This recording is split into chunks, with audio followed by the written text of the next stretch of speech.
This video from Sharp Help, we're taking a quick look at how you can stop all the zero value items appearing on your X or Z reports on the XE-A213 register.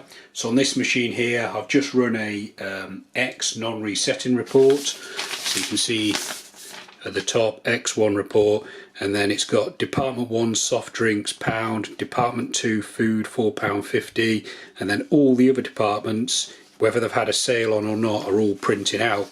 So basically what it means is you're getting a pointlessly massive report printout with the actual only useful information is down the very bottom.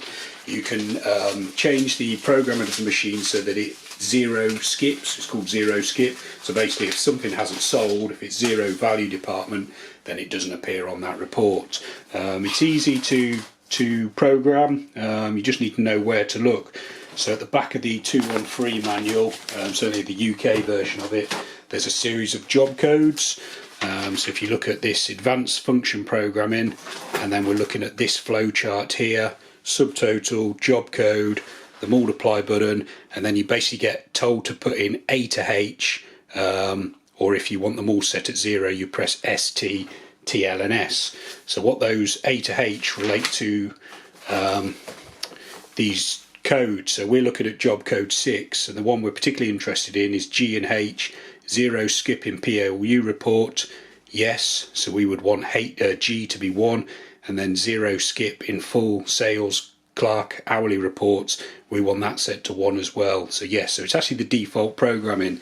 So the way you render that code, and you just got to be a bit careful, you're not just choosing G and H settings, you've also got to enter a value for A, B, C, D and so on. So printing style is receipt, so mine will be 1, so it's possible maybe that you wanted journal printing and you press 0 and you've ended up setting these to be to set them to appear on the end of day report. So I'm going to put in my code, I'll show you how to do it, and then obviously if it's not exactly what you want on your till, then you just adjust the code I put in slightly. But the first thing you need to do is to turn the MA key round to the PGM position.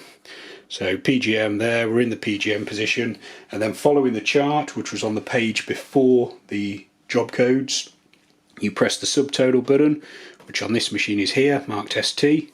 You then press 6 because it's job code 6, followed by the multiply key, and then it tells us that we're print format, which is correct because that's what job code 6 is, and then you enter your code. So my code is as follows: 1 1 0 0 0 1 1 1, then subtotal TL and S.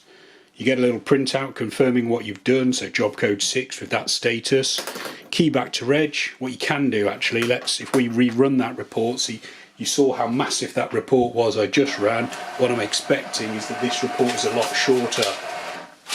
Yes, it is, and the reason is it's no longer printing out all those pointless department sales figures that were all at 0, all 90, it prints out all 99 departments.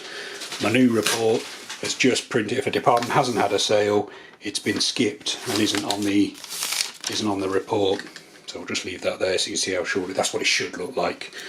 Okay, hope that video's been helpful. We've got plenty more videos showing you how to get the best out of the XE-A213 and other Sharp cash registers. Some of those videos will be appearing on screen now, so you're welcome to check those out. You can also subscribe to this YouTube channel or visit sharphelp.co.uk for more.